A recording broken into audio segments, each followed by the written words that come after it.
The library's construction is coming to a close and is set to open in the coming months. We'll give you an inside look at the Roberta A. Smith Library. This weekend was homecoming weekend. Coming up, we'll have a review of the events.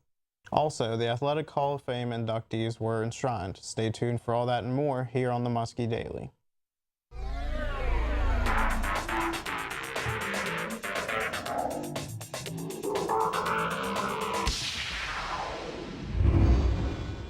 Welcome to the October 28th edition of the Muskie Daily. I'm Anna Kramick. And I'm Zach Vinsky.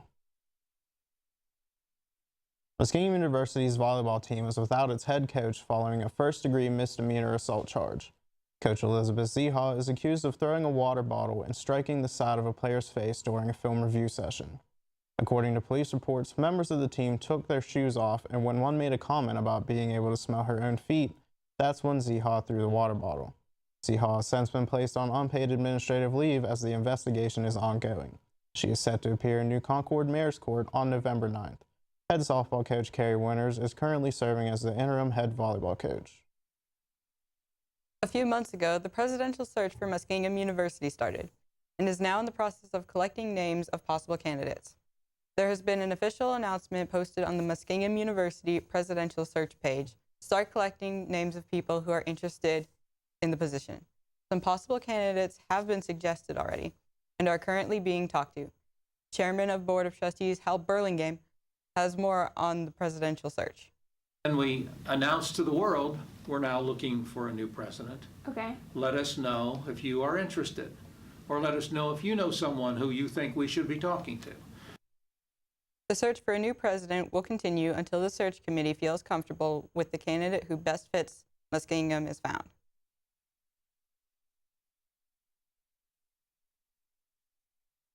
Muskegon's newest addition is nearing its grand opening. Orbit Media's Christine Holmes has the inside look at the Roberta A. Smith Library.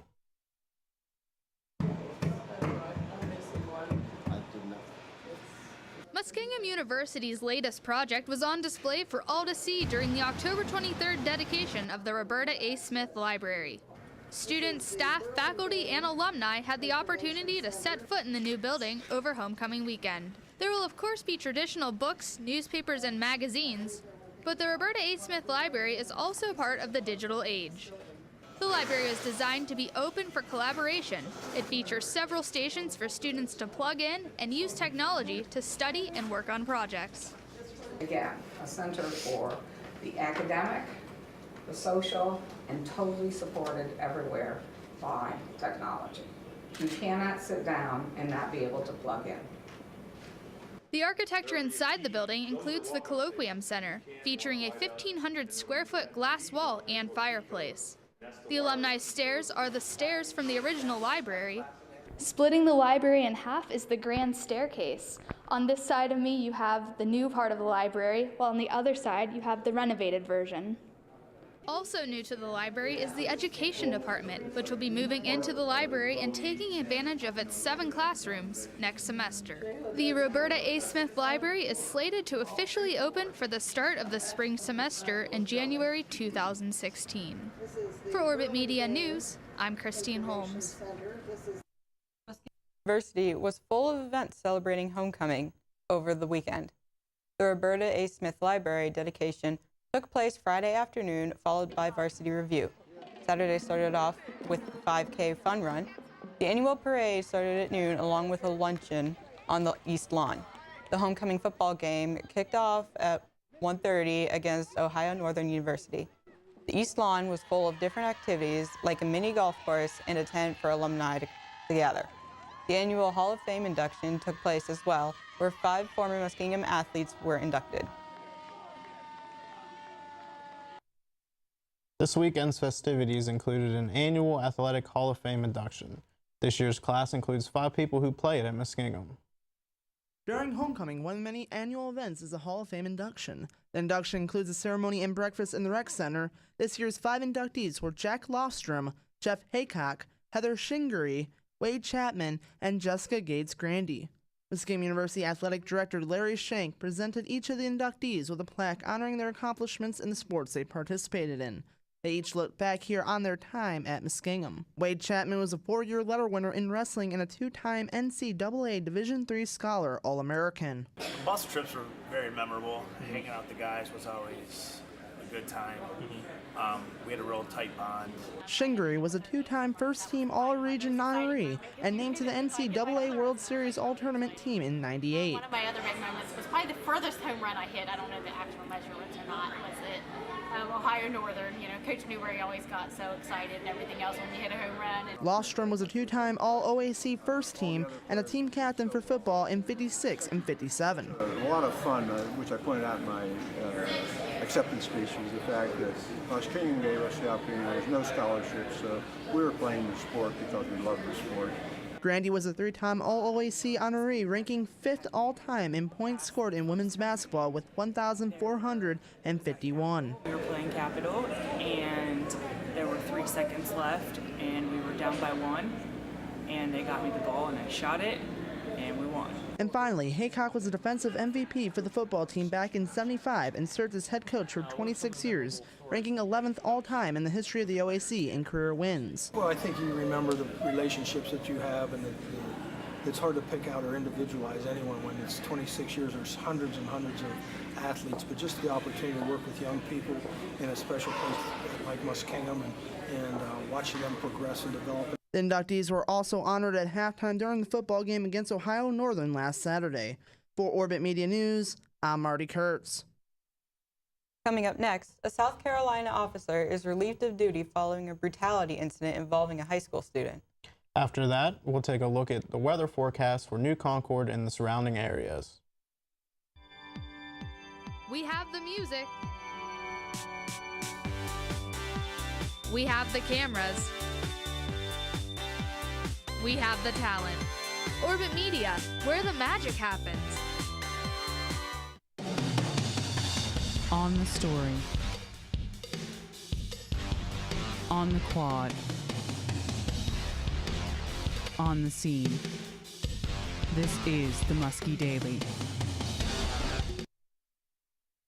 South Carolina Sheriff's Deputy seen in the classroom video that have gone viral has been relieved of duty. But in a news conference announcing that, the county sheriff said the officer isn't the only one to blame. Steve Nannies reports. The South Carolina Sheriff's Deputy at the center of classroom videos that went viral is now out of a job. Deputy Fields did not follow proper training, did not follow proper procedure when he threw the student across the room. Sheriff Leon Lott faced reporters after a swift internal affairs investigation into what happened in the videos. They show Deputy Ben Fields grabbing a student in her seat, causing her and her chair to flip over, then dragging her for several feet. That's what's caused me to be upset when I first saw that video, and continues to upset me when I see that video, is the fact that he picked the student up and he threw the student across the room. Police and witnesses say Fields was called to the classroom after the student refused a teacher's instruction to leave because she was disrupting class. The student was ultimately arrested on a disturbance charge. The sheriff said an additional video taken in the classroom shows the student resisting the deputy and attempting to hit him. Still, he said, the officer's actions are unacceptable. What she did doesn't justify what our deputy did. I don't want anybody to think that. It doesn't justify his actions. But she needs to be held responsible for what she did. The Justice Department and the FBI are investigating as well. It will be up to those agencies to determine if Fields should face charges connected to the incident. I'm Steve Nannis reporting. The sheriff declined to release Fields' personal records. He did say there were complaints about the deputy in the past, but he pointed out none of those complaints came from school. It's been a rainy day. After this short break, we will find out if the umbrellas will be sticking around with us. And after that, Anna will talk about what's ahead for the volleyball team as they continue their journey to the OAC tournament during the Muskie Sports Update. This is Will Mullins, and I want to encourage you to watch Chapel on Orbit TV Friday, Saturday, and Sunday at 5 p.m. and 10 p.m. Thanks. Find out what decisions are being made at Student Senate that could affect your campus organization by tuning into Orbit TV on Tuesdays at 11 in the evening. and again on Wednesday through Sunday at 10 in the morning and 6 and 11 in the evening.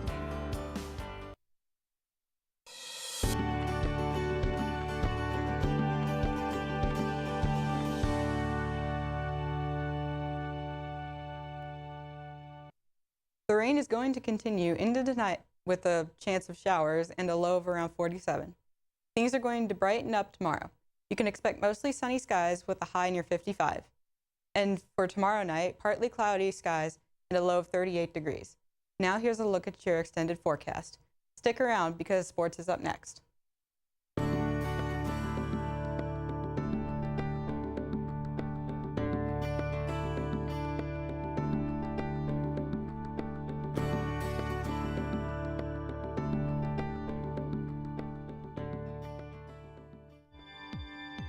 We have the music. We have the cameras. We have the talent. Orbit Media, where the magic happens. On the story. On the quad. On the scene. This is the Muskie Daily.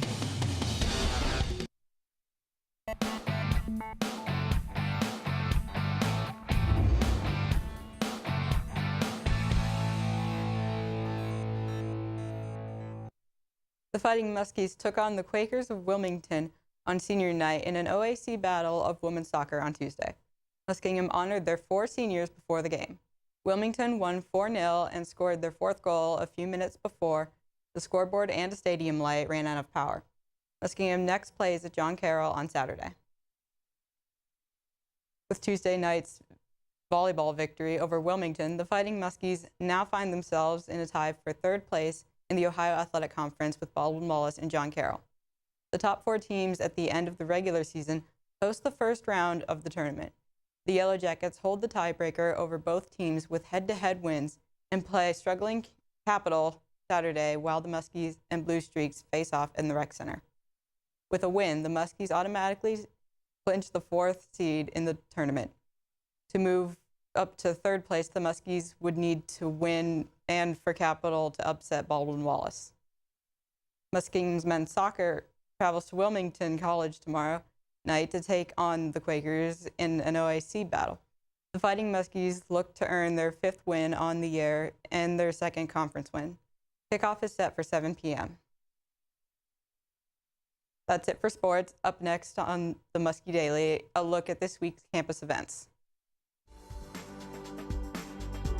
This is Will Mullins, and I want to encourage you to watch Chapel on Orbit TV Friday, Saturday, and Sunday at 5 p.m. and 10 p.m. Thanks. Find out what decisions are being made at Student Senate that could affect your campus organization by tuning into Orbit TV on Tuesdays at 11 in the evening, and again on Wednesday through Sunday at 10 in the morning and 6 and 11 in the evening. Muskegon University Wind Ensemble is hosting their Halloween Spooktacular tomorrow, October 29th at 7:30 in Brown Chapel. A reception will be held in the basement after. Student Senate is hosting a contest for those who can collect the most recyclables. The winning prize is $200. A representative of the group must sign up by tomorrow, October 29th on the quad. Dining Services is running a survey, and participants have the chance to win a $150 gift card or one of the $50 gift cards.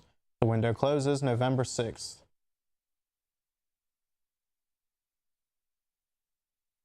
Thank you for watching the Muskie Daily. Be sure to tune in again tomorrow. Also, listen to WMCO on Saturday, October 30th for the sports broadcasting of football against John Carroll starting at 1 o'clock and volleyball versus Denison following the football game. We'll also be broadcasting the important volleyball match against John Carroll by tape delay at 8:30. Have a good night.